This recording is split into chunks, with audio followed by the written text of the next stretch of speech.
தமிழ்நாட்டில் போன வாரமே 2 டவுரி கேஸ், அதாவது வரதட்சணை கேஸ் நடந்திருக்கு. அதுலேயே ரொம்ப பரவலாக பேசப்பட்டு வர ஒரு கேஸ் அப்படின்னா அது வந்து திருப்பூர் மாவட்டத்தை சேர்ந்த 22 வயசான ரிதன்யாங்கிறவங்க 78 நாளில் காருக்குள்ளே டேப்லெட் சாப்பிட்டு சூசைட் பண்ணி சாகிறதுக்கு முன்னாடி தன்னோட அப்பாவுக்கு அனுப்பின 7 வாய்ஸ் மெசேஜ் தான் இப்போ இன்டர்நெட்டில் வைரலாக போயிட்டுருக்கு.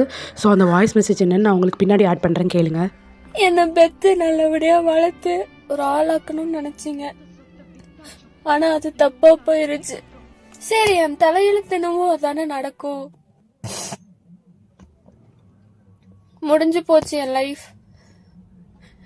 இதை கண்டினியூ பண்றக்கோ இல்லை இதை இப்போ முடிச்சாலும் இன்னொரு லைஃப் நாளைக்கு தேடுறக்கோ என் உடம்புலயும் தெம்பில்ல, என் மனசுலயும் தெம்பில்ல.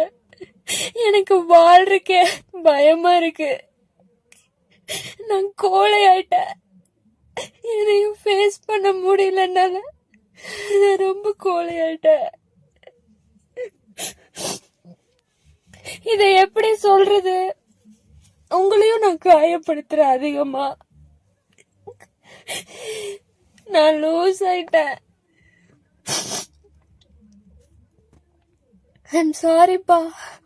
நான் என் லைஃபை எண்ட் பண்ணிக்கிறேன். இதுக்கு மேல நான் வாழ விரும்பல சுத்தமாவே. என்னை மன்னிச்சிருங்க.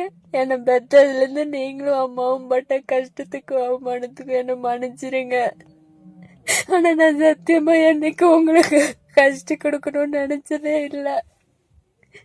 என் நேரம் ஏதோ ஒன்று ஆயிருது. எனக்கு சத்தியமா இந்த வாழ்க்கை பிடிக்கல. மென்டலி என்ன அசால்ட் பண்றாங்க,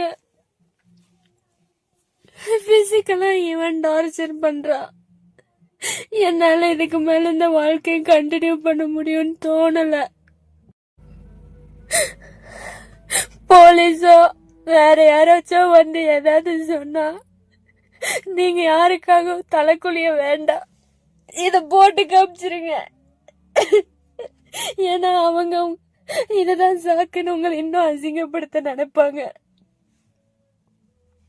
இத யாரு முன்னாடி வேணாலும் போட்டு காமிச்சிருங்க. என்னோட இந்த முடிவுக்கு என்னோட திருமண வாழ்க்கை தான் உண்மையான காரணமே. அவங்களும் அவங்க குடும்பம் தான் காரணமே. போது, உடல் ரீதியாவும் டார்ச்சர் அனுபவிச்சுட்டேன், மன ரீதியாவும் டார்ச்சர் அனுபவிச்சுட்டேன். எனக்கு இது வேண்டாம் இந்த லைஃப்.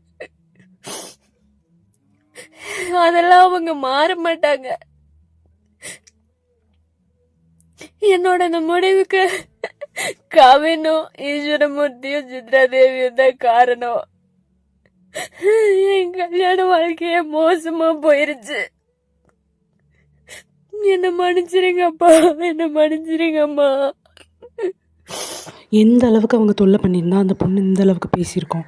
அவங்களுக்கு கண்டிப்பாக தண்டனை கிடைக்கணும். கிடைக்கிற தண்டனையை பார்த்துட்டு யாருமே அடுத்த தடவை இந்த மாதிரி தப்பு பண்ணக்கூடாது. மறக்காமல் சப்ஸ்கிரைப் பண்ணிடுங்க.